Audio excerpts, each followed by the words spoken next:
السلام علیکم ورحمۃ اللہ وبرکاتہ۔ الحمد للہ رب العالمین، والصلاة والسلام علی اشرف المرسلین سیدنا و نبینا محمد صلی اللہ علیہ وسلم وعلی آلہ وصحبہ اجمعین وبعد۔ بسم اللہ الرحمن الرحیم۔ فصل الاسم المعرب علی نوعین، یہ چوتھی فصل ہے جس میں بیان کیا جا رہا ہے کہ الاسم المعرب علی نوعین، کہ اسم معرب دو قسموں پر ہے۔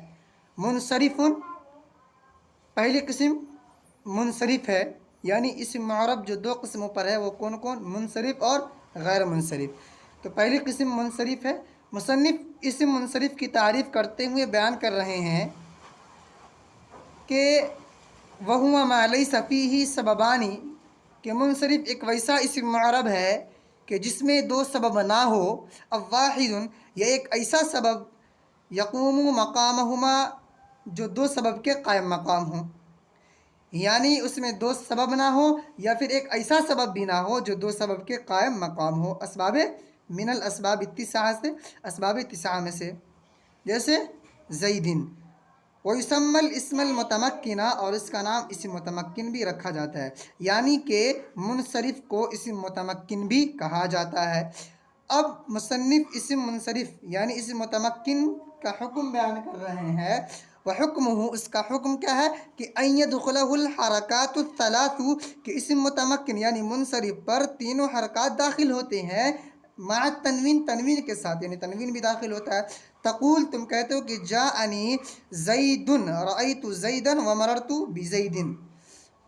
تو اسم منصرف یعنی منصرف کی تعریف کیا ہوا کہ منصرف کسے کہتے ہیں؟ تو ویسا اسم معرب جس میں دو سبب یا ایک ایسا سبب جو دو سبب کے قائم مقام ہو، اس میں وہ نہیں ہوتا، اس میں نہیں پایا جاتا ہے۔ اسباب تسعہ میں سے دو سبب کا کس میں سے ہو؟ اسباب تسعہ میں سے ہو، یا پھر ایک ایسا سبب جو دو سبب کے قائم مقام ہو، وہ کس میں سے؟ وہ بھی من الاسباب التسعہ میں سے ہو۔ وَيُسَمَّى الْإِسْمَ الْمُتَمَكِّنَ، اس کا نام اسم متمکن رکھا جاتا ہے۔ اس کا حکم کیا ہے کہ اس پر تینوں حرکات داخل ہوتے ہیں اور اس پر تنوین بھی داخل ہوتا ہے۔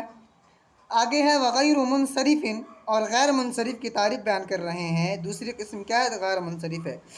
وَهُوَ مَا فِيهِ سَبَبَانِ، کہ غیر منصرف ایک ویسا اسم معرب ہے کہ جس میں دو سبب ہوتا ہے، اور واحد منہا، یا ایک ایسا سبب ان میں سے ہوتا ہے، یقوم مقامہما، جو دو سبب کے قائم مقام ہو۔ والاسباب التسعۃ، اور اسباب تسعہ کیا ہے بیان کیا جا رہا ہے؟ ہیا، وہ ہے العدل، پہلا عدل، والوصف، دوسرا وصف، والتانیث، تیسرا تانیث ہے، والمعرفۃ، اور چوتھا معرفہ ہے، والعجمۃ، اور پانچواں عجمہ ہے، والجمع، اور چھٹا جمع منتہی جمع یعنی جمع ہے، والترکیب، اور ترکیب ہے ساتواں، والالف والنون الزائدتان، اور الف و نون زائدتان ہے، والوزن الفعلی، اور وزن فعل ہے۔ یعنی یہ اسباب تسعہ ہوا، کیا؟ عدل، وصف، تانیث، معرفہ، عجمہ، جمع، ترکیب، وزن فعل، الف و نون زائدتان۔ یہ اس غیر منصرف کی تعریف بیان کر رہے ہیں کہ وَحُكْمُهُ، کہ اس کا حکم ہے کہ اللہ يدخلہ الکسرۃ والتنوین، کہ اس پر داخل نہیں ہوتا ہے کسرہ اور تنوین، ہے نا۔ وَيَكُونُ فِي مَوْضِعِ الْجَرِّ، اور اس جر کی جگہ میں مفتوحاً ابدا، ہمیشہ مفتوح ہوتا ہے۔ یعنی اس کا مطلب یہ ہوا کہ غیر منصرف میں جہاں کسرہ آنے کی جگہ ہوتی ہے، وہ کسرہ نہ آ کر وہ کیا آ جاتا ہے؟ وہ فتحہ، ہمیشہ فتحہ ہوتا ہے۔ سوال یہ پیدا ہوتا ہے کہ غیر منصرف پر کسرہ کیوں نہیں آتا؟ تو اس کا جواب یہ ہے کہ غیر منصرف وہ فعل کے مشابہ ہے، اور فعل پر کبھی بھی کسرہ نہیں آتا، تنوین پر بھی تنوین نہیں آتا، غیر منصرف پر تنوین بھی نہیں آئے گا۔ بولا کہ وَيَكُونُ فِي مَوْضِعِ الْجَرِّ مَفْتُوحًا أَبَدًا، کہ کسرہ کی جگہ ہمیشہ کیا ہوگا؟ مفتوح ہوگا۔ تقول، تم کہتے ہو کہ جاءنی احمد، تو یہ حالت رفعی میں یہ کیا ہے کہ حالت رفعی میں ضمہ کے ساتھ ہے۔ ہم لوگوں نے غیر منصرف کا اعراب پڑھا، حالت جری میں، حالت نصبی میں اور حالت جری میں فتحہ کے ساتھ۔ تو رأیت احمد، جاءنی احمد، تو حالت رفعی میں ضمہ کے ساتھ، یعنی احمد پر کیا ہے؟ ضمہ ہے، یہ فاعل ہے، یعنی اس کا عامل جو ہے وہ رفع دینے والا ہے۔ رأیت جو عامل ہے وہ احمد کو نصب دینے والا حالت نصبی میں ہے، مفعول واقع ہو رہا ہے۔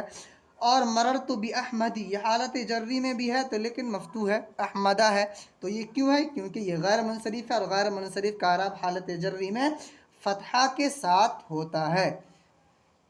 چلیے اسی کے ساتھ آج کا ویڈیو سماپت ہوتا ہے۔ السلام علیکم ورحمۃ اللہ وبرکاتہ۔ پھر آگے ملتے ہیں انشاءاللہ آگے کی ویڈیو میں، جن میں 9 قسم کو انشاءاللہ ترتیب کے ساتھ بیان کیا جائے گا۔ السلام علیکم ورحمۃ اللہ وبرکاتہ۔